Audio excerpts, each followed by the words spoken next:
Okay, YouTube, hope today's video isn't going to be boring, but I have three Darlington transistors here, a tip 111, a tip 121G, and another tip 121TU. So this is kind of like going to be the prelude to a M800 linear amplifier that I took on as a project, because this is going to be the core transistor to turn the relay on. When I went to get my ducks in a row yesterday, I ran into something here, and I think I know what's going on, but I just want to make sure before I make a circuit board with these transistors on and then have to undo stuff. So this is the tip 121 here. The HFE, or the beta, reads 52 on it. The VBE is 1.2 volts. I guess the first thing to say that's probably the most important is don't ever trust one of these guys right here. I've had so many issues with this. It's caused me a lot of work in diagnosing stuff sometimes. So I just want to throw that out there, because that's probably the most important aspect of this video, maybe.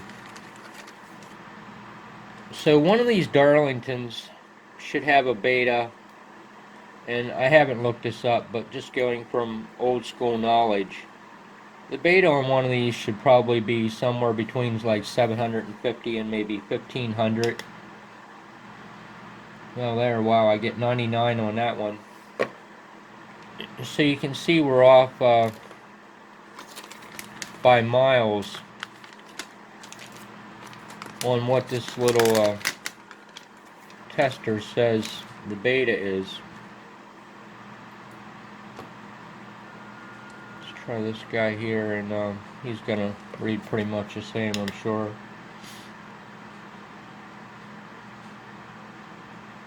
Beta 55.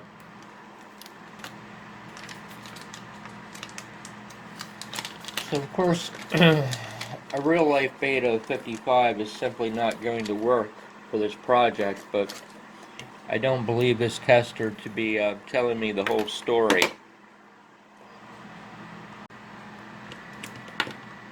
So let's just take a look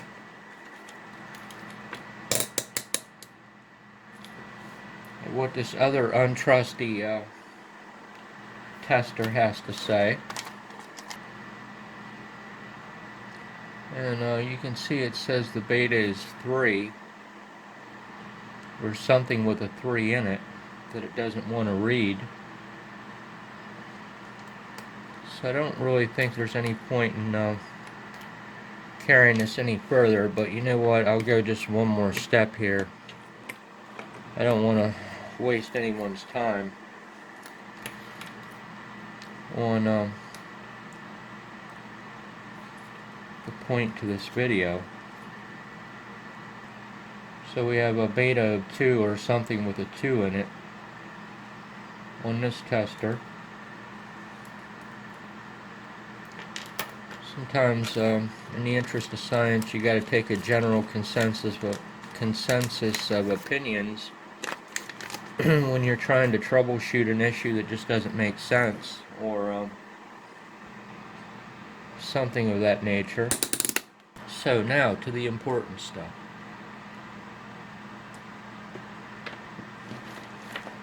So what I'm expecting out of this transistor is I'm expecting this transistor to saturate a load of roughly about 150 milliamps, which is 13.6 is going to equate to probably a little under 100 ohms.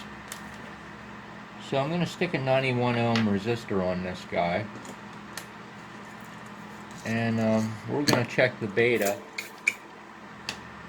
to see exactly what it is. So I built a little spider circuit here.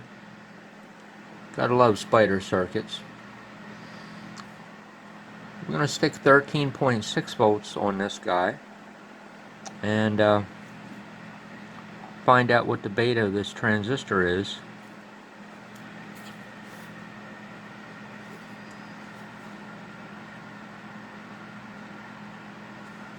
So the first voltmeter we're going to stick on the base.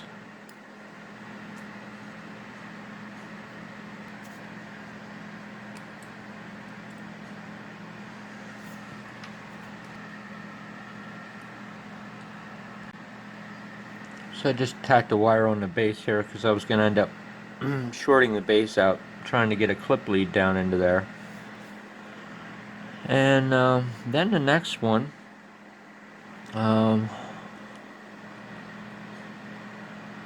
put this other voltmeter on the collector. Back to ground. Ground to the other voltmeter is, yes, down there. So we got 2 voltmeters here. So we put power on this guy. I had to try to see if I can get the glare off of this a little bit. And see, we got 1.3 volts on the base and we got 0.824 on the collector. So that tells me that in its current state that transistor is probably pretty much saturated. So if we take our pot here, right there the collector just went to 13.22 volts. So it's basically cut off. And as we dial in our base, right there is when she starts to lock on, and you can see the collector voltage drop to about 0.9 of a volt when the base voltage reaches 1.29. And if I go just a scotch further on the pot, you can see the collector voltage start to go down just a tiny little bit there, and it kind of looks like about, still not completely saturated, it's close. I would say by this point it's probably in complete saturation at about 0.75 volts on the collector in respect to ground, with the base voltage being 1.32. So we're going to back this guy off a little bit more till he reads about 0.8 of a volt on the collector there. So we know, and this is probably my favorite thing to do out of all that I do, is mess with this dirty old beaten down calculator. So we know the collector voltage is 0.8 of a volt. I had 13.17 volts that I actually applied to it, if I remember right earlier when I measured it. So 13.17 volts applied minus the 0.8 volt drop across the collector emitter is 12.37 volts. So I just hung my 12.37 volts up there that's being dropped across that 91 ohm resistor. We know that this saturation voltage is approximately 0.8 of a volt. And I'm just going to put these figures down on the paper and then get rid of the spider circuit here so I don't end up shorting something out at some point in time. But what's important is we know what this base voltage is as precisely as possible. 1.273. And this is actually 13.16 that we have applied. Alright, so it's almost time for my favorite part of getting the calculator out. But we need to know some resistances first. So we need to know what the resistance was from the wiper of this pot to ground. I'm trying to squeeze this in here. Looks like we were 7.12K.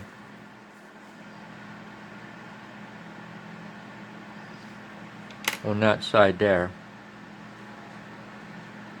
Then we need to know what the resistance was from our VCC connection, or we could do it from the top of the pot too, it really doesn't matter, down to the middle of the pot.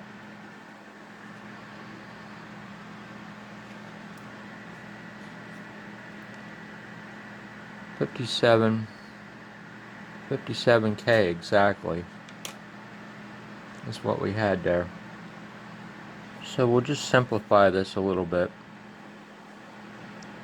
since I measured from the wiper of the pot to VCC.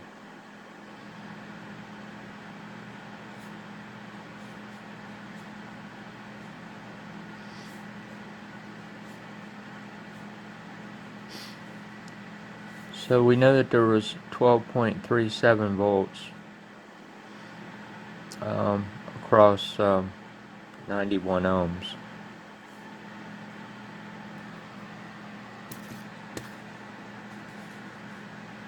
So 12.37 divided by 91 is 135.934 milliamps through that collector emitter.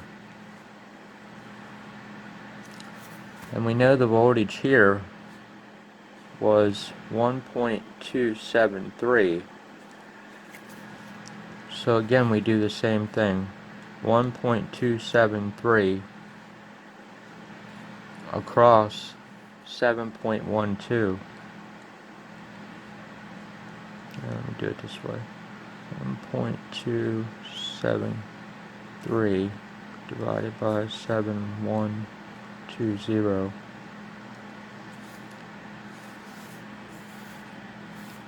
So there is 178.792 microamps flowing down through the bottom of that pot right there.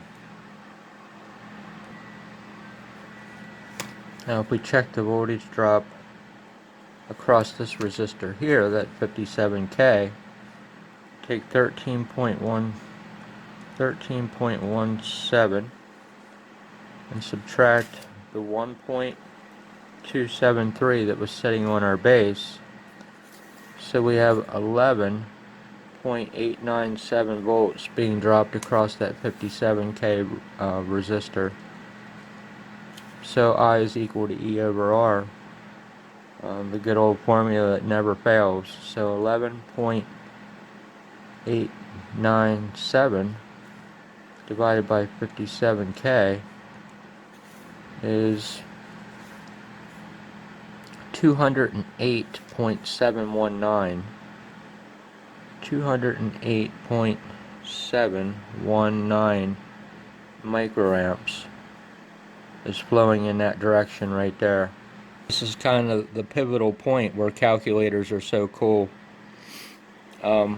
Because if there's 208 microamps flowing down through here, and there's only 178 microamps of it going down through this resistor, what does that tell you? That tells you the rest of it is going this direction. So this is the super cool part, at least to me anyway. So we take 208.719 and subtract the 178.792, and that just told us something really incredible. There is 29.927 microamps going this way into the base emitter. So now the super cool thing, exactly what is the beta of this transistor, since we can't read it? So we just take 135.934 to the minus third milliamps and divide it by 29.927 to the minus sixth, because it's microamps. And bingo. That's a very impressive number. It's actually much higher than I really expected it to be. So the beta of that transistor at this ICE is 4542. That is the current gain of it. So you can see that it's a far cry from a beta of 50 or a beta of 99, like those meters read it to be. So there's no question this is a Darlington transistor with a really high gain to it. So that's the math behind it. Super cool. I love to figure stuff out like this, sometimes more than I like to build stuff. Just to kind of share that with you. So there you are. I'm by no means a teacher, but I love the things that I do. So you learned a little bit about Ohm's law, and you learned a little bit about Kirchhoff's current law, just to figure this out. So you might be asking, well, why is it so stinking important to go through all the time that you just went through to figure out exactly what the beta on this transistor is?